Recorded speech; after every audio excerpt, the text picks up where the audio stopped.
regarding major landmark legislation in making of Indian Constitution. In this class, I will discuss how the Constituent Assembly of India is constituted and its work done in making of Indian Constitution. After 10 years, in November 1927, the British government appointed Simon Commission to review the working of Government of India Act 1990 and to propose constituent reforms for India. In 1927, Simon Commission was constituted to review the Government of India Act 1990. It arrived in India, but the commission was strongly opposed by the many Indians because it had no Indian members. Actually, it was consisted of 7 members, but there were no Indians. Hence, the Congress party boycotted the commission report. In the meanwhile, the Congress party convened the all parties conference to appoint a committee under Jawaharlal Nehru to draft Swaraj Constitution for India. The draft constitution prepared by the committee was called Nehru Committee Report. This Nehru Committee report received a mixed responses from the Indians. The Muslim League, which was part of all parties conference, rejected the report primarily because of the absence of separate electorates for Muslims. This was the first major attempt by Indians to draft a constitution for themselves. In this background, the idea of a constituent assembly for India was put forwarded for the first time in 1934 by M.N. Roy. He was the pioneer of communist movement in India. In 1935, the Indian National Congress for the first time officially demanded a constituent assembly to frame the Constitution of India. Jawaharlal Nehru, on behalf of Indian National Congress, demanded for the Constitution of Constituent Assembly elected on the basis of adult franchise to frame Constitution for India.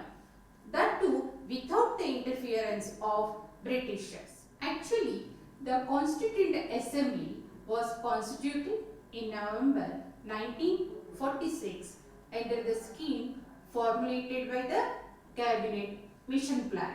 Before it was constituted, the demand for a Constituent Assembly in India was in the sense of implied demand for national freedom. Its task was mainly to end the British rule and to establish free India. In this regard, the demand for a Constituent Assembly was the first time authoritatively accepted by British government in 1942.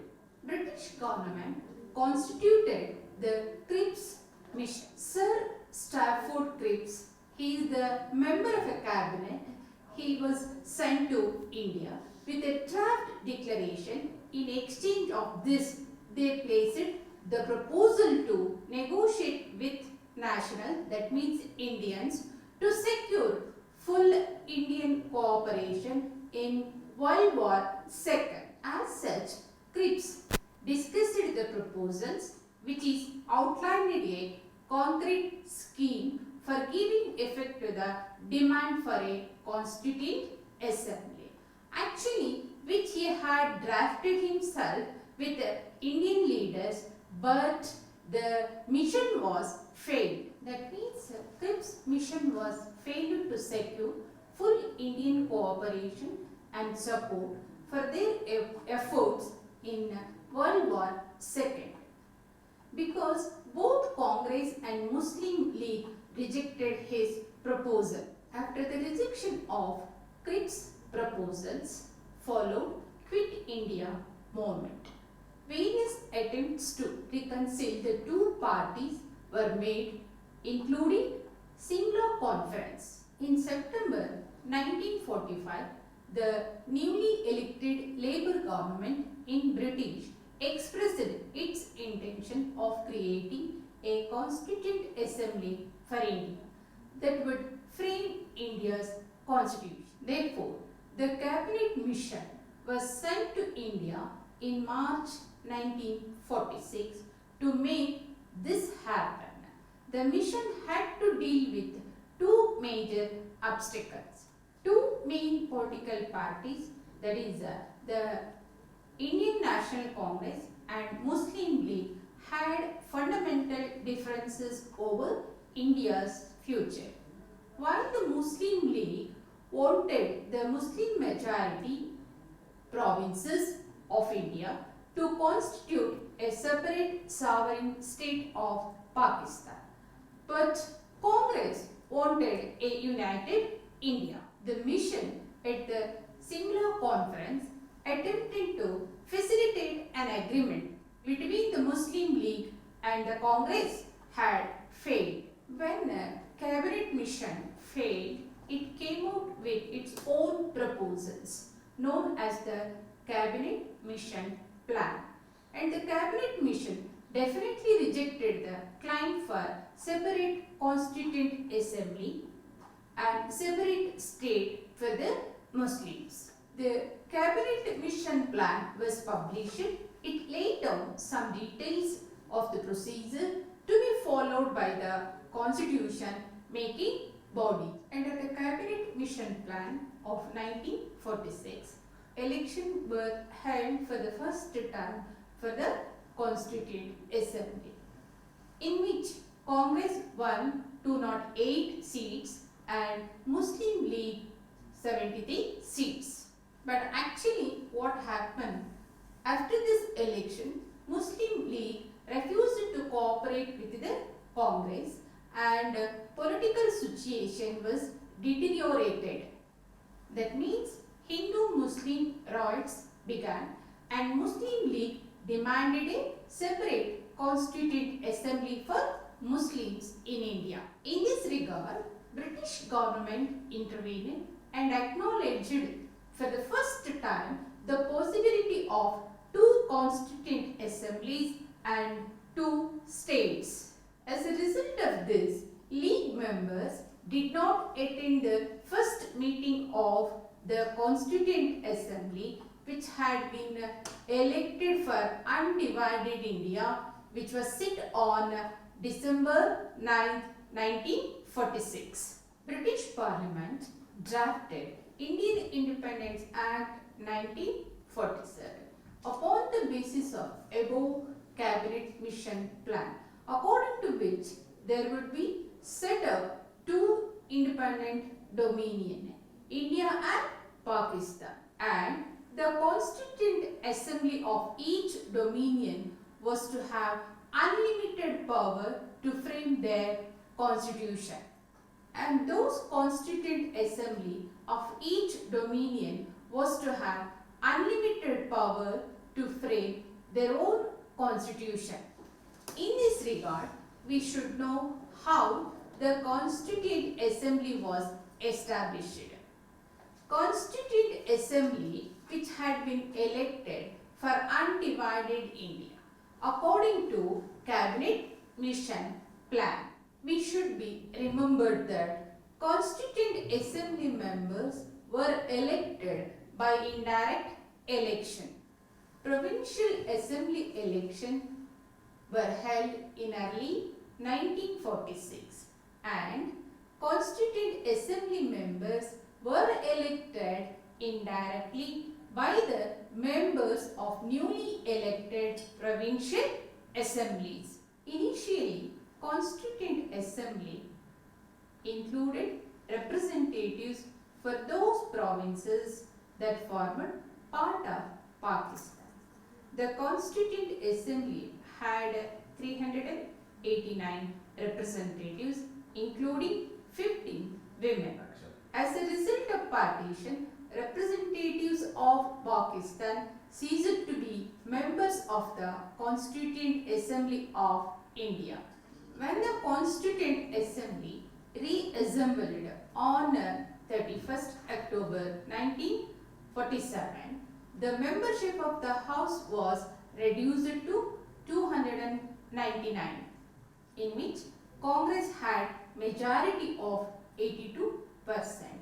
Out of this, 284 were actually present on 26th November 1949 and appended their signature to the constitutions as finally passed.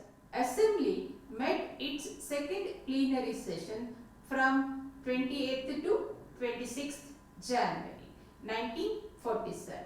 After the general discussion of report of these committees, the Assembly appointed a drafting committee on 29th August 1947 under the chairmanship of Dr. Ambedkar to prepare the draft constitution for India.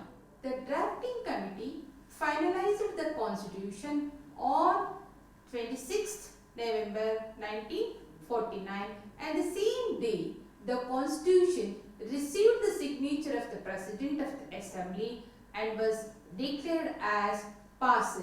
The Constituent Assembly held 11 sessions over 2 years, 11 months and 17 days to complete the task of making constitution for India, out of which 114 days were taken by the drafting committee to consider the draft constitution. The provisions relating to citizenship, election, provisional parliament, temporary and transitional provisions were given immediate effect, that is from November 26, 1949. The rest of the constitution came into force on 26th January 1950, and this date is referred in the constitution as the date of its commencement. Against the working of Constituent Assembly, we can come across some of the criticism. First one is Congress dominion. That means Assembly was dominated by one party, that is Congress. The Congress had a built-in majority of 69%, then which jumped into 82% after the partition of India and Pakistan. It was criticized that Constituent Assembly was dominated by the Congress party only. Second criticism is a sovereign assembly. The Constituent Assembly was not a sovereign body, as it was created by the proposal of the British government. Further, Constituent Assembly conducted its session or meeting with the permission of the British government. Here the question arises, had such a body any power or authority of its own? This Constituent Assembly is a Hindu dominated body. Critics doubted it as the most unrepresentative of Constituent Assembly ever created in any democratic country of the world. British leaders like Churchill and Lord Simon named it as a Hindu body representing the interest of the Hindus only. Constituent Assembly was unrepresentative body. It had not been directly elected by the people on the basis of universal adult franchise. As such, it did not reflect the aspiration of the masses. Another criticism which is made against the Constituent Assembly is that it was an assembly which was dominated only by the politicians and lawyers. According to some critics, the Constitution of India is a lawyer's paradise. Dear student, I hope that you understood the concept of Constituent Assembly, how it worked out in making Indian Constitution. Thank you and all.